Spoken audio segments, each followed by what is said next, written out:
Hello అండి, నమస్తే. నేను Srilakshmi. Welcome back to Srilu smart and simple. ఈరోజు మన వీడియోలో ప్రతి ఒక్క ఇంటికి కూడా ఎంతో అవసరమైన టిప్స్ చూద్దామండి. ఈ టిప్స్ అందరికీ కూడా చాలా అంటే చాలా బాగా యూజ్ అవుతాయండి. అవేంటో చూద్దాం. ఇప్పుడు ఇంకా ఫస్ట్ టిప్ ఏంటంటే, మనం బాత్రూంలో సోప్స్ పెడతాం కదండి, చూడండి అది నానిపోయి ఇలా సబ్బు అంతా బాగా నాని ఇలా అంటుకుందండి. అదంతా వేస్ట్ అయిపోతుందన్నమాట. చూడండి, సబ్బు అడుగున ఇలా తడిగా ఉంది కదా, అలా తడి ఉండేసరికి నాని సబ్బు అంతా వేస్ట్ అయిపోతుందండి. దీన్ని ముందుగా ఇలా క్లీన్ చేసుకుందాం. ముందుగా ఇది మొత్తం క్లీన్ చేసి వాటర్తో కడిగేసి, దీనిపైన ఇప్పుడు మనం గిన్నెలు తోముకునే స్క్రబ్బర్ ఉంటుంది కదండి, నేను దాన్ని ఇక్కడ యూజ్ చేస్తున్నాను కొత్తది. మీ దగ్గర స్పాంజీ ఉంటే కనుక ఆ స్పాంజీ అయినా సరే ఇలా చిన్న పీస్గా కట్ చేసి కూడా పెట్టుకోవచ్చు. దానిపైన ఇలా సోప్ పెట్టామంటే వాటర్ అన్నీ చక్కగా కారిపోయి సబ్బు అనేది నాని వేస్ట్ అవ్వకుండా ఉంటుంది. ఇప్పుడు సెకండ్ టిప్ చూద్దాం. మనం ప్రతి నెల సరుకులు తెచ్చుకున్నప్పుడు ఒక్కొక్కసారి ఎక్కువ తెస్తే డబ్బాలు సీసాలు సరిపోక ఇలా ప్యాకెట్లోనే ఉంచేస్తాం. అలా వదిలేయడం వలన చాలా త్వరగా తుట్టెలు కట్టి పురుగు పడుతుందండి, చీమలు కూడా పడతాయి. దీనికోసం మనం ఏం చేయాలంటే, ఒక వాటర్ బాటిల్ తీసుకొని దాన్ని మూత పెట్టే దగ్గర నుండి ఒక 3 ఇంచులు వదిలేసి ఇలా కట్ చేసుకోవాలండి. బాటిల్ని ముందుగా ఇలా కట్ చేసుకోవాలి.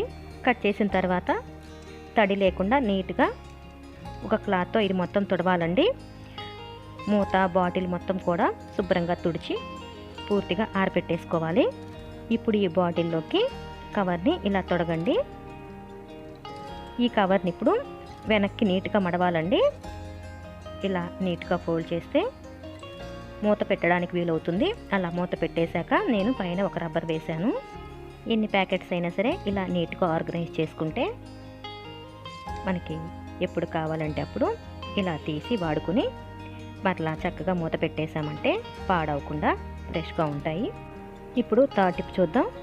ఇంట్లో చిన్నపిల్లలు ఉన్నప్పుడు కొన్ని రకాల స్నాక్స్ రెసిపీస్ కోసమని టొమాటో కెచప్ వేస్తాం కదండి, అది ఒక్కొక్కసారి వాడడం లేట్ అయితే డేట్ వెళ్ళిపోతుంది. దాన్ని పడేయకుండా ఇలా యూజ్ చేద్దాం.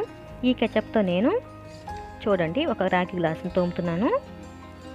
ఇది చక్కగా తెల్లగా వస్తుందండి, చూస్తూ ఉండండి.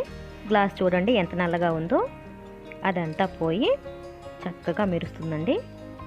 ఈ సాస్తో ఇంకా వెండి ఇత్తడి కూడా ఇలాగే తోముకోవచ్చండి.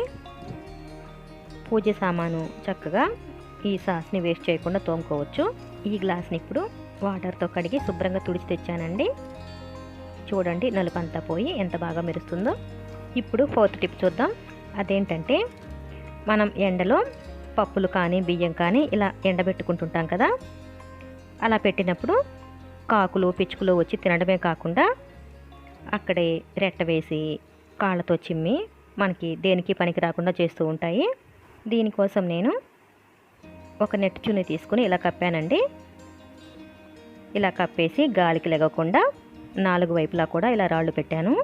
ఇలా చేయడం వల్ల ఎండకి పప్పులు చక్కగా ఎండుతాయి, అలాగే కాకుల బెడద కూడా ఉండదు.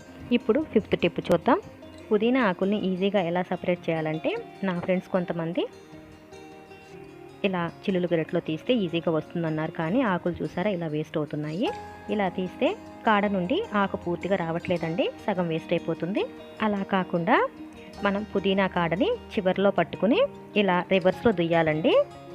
మనం కరివేపాకు అయితే కాడ మొదట్లో పట్టుకొని దోస్తాం కదా, అలాగే దీన్నైతే కాడ చివరిలో పట్టుకొని ఇలా రివర్స్లో దుయ్యాలండి.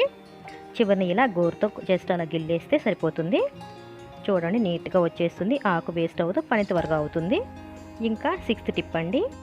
పూజ గదిలో వాడే అగ్గిపెట్టెలు మనం తడి చేత్తో పట్టుకోవడం వల్ల ఒక్కొక్కసారి పుల్లలు మెత్తబడిపోయి వెలక్కుండా వేస్ట్ అయిపోతూ ఉంటాయి. అలా వేస్ట్ అవ్వకుండా నేను ఇక్కడ 2 బాక్సుల అగ్గి పుల్లల్ని ఒక చిన్న ప్లాస్టిక్ డబ్బాలోకి తీసుకుంటున్నాను. ఇలా వేసిన తర్వాత అగ్గిపెట్టి కూడా ఇలా కట్ చేయాలండి. పెట్టికి 2 వైపులా కూడా మనం పుల్లలు వెలిగిస్తాం కదా, ఆ 2 పీసులు ఇలా కట్ చేయాలి. ఇప్పుడు ఒక టేప్ తీసుకుంటున్నానండి. ఈ టేప్ని ఒక చిన్న ముక్కను కట్ చేసి చూడండి నేను ఇలా అంటిస్తున్నానండి.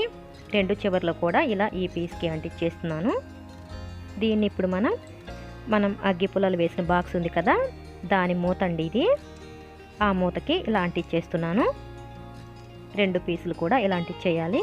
అంతేనండి, చాలా సింపుల్ కదా. మనకి అవసరమైనప్పుడు వెలిగించేసి మూత టైట్గా పెట్టామంటే పుల్లలు మెత్తబడి వేస్ట్ అవ్వకుండా ఉంటాయి. ఇప్పుడు 7th టిప్ చూద్దాం. టీ తాగే అలవాటు ఉన్నవాళ్ళు మార్నింగ్ టైంలో అల్లం టీ అంటే చాలామందికి చాలా ఇష్టం అండి. అలాంటప్పుడు అల్లం ముక్కని దంచే పని లేకుండా ఇలా సన్నగా తురమండి.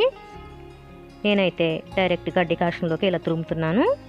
నేను మన ఛానల్లో ఇంతకుముందే ఇలా డికాక్షన్లోకి అల్లం అలాగే మిరియాలని వాటర్ వేయకుండా మిక్సీ పట్టి ఫ్రిడ్జ్లో స్టోర్ చేసుకోవచ్చు అని చెప్పానండి.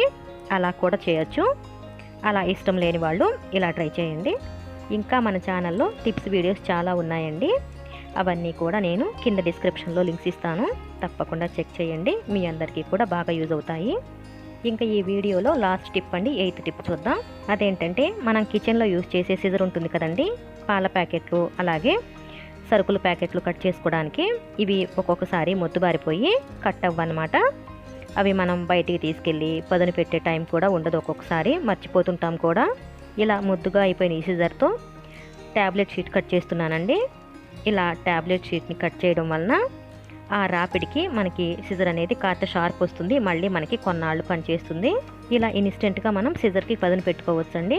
షీట్ మొత్తం కూడా ఇలా చిన్న చిన్న పీసెస్గా కట్ చేయాలి. అలా కట్ చేసిన తర్వాత 4-5 మడతలు వేసిన న్యూస్ పేపర్ కట్ చేసి చూడండి, ఎంత షార్ప్ అయిందో మీకే తెలుస్తుంది. ఇవాళ వీడియోలో ఇవే టిప్స్ అండి. మీ అందరికీ బాగా యూజ్ అవుతాయి అనుకుంటున్నాను. నచ్చినట్లయితే తప్పకుండా లైక్ చేయండి. మీరు ఇంతవరకు ఛానల్ని సబ్స్క్రైబ్ చేసుకున్నట్లయితే తప్పకుండా సబ్స్క్రైబ్ చేసి పక్కనే ఉన్న బెల్ ఐకాన్ని యాక్టివేట్ చేసి ఆల్ బటన్ని ప్రెస్ చేయండి. అలా చేస్తే మన ఛానల్లో వచ్చే ప్రతి వీడియో నోటిఫికేషన్ కూడా మీకు తెలుస్తుంది. Thanks for watching this video.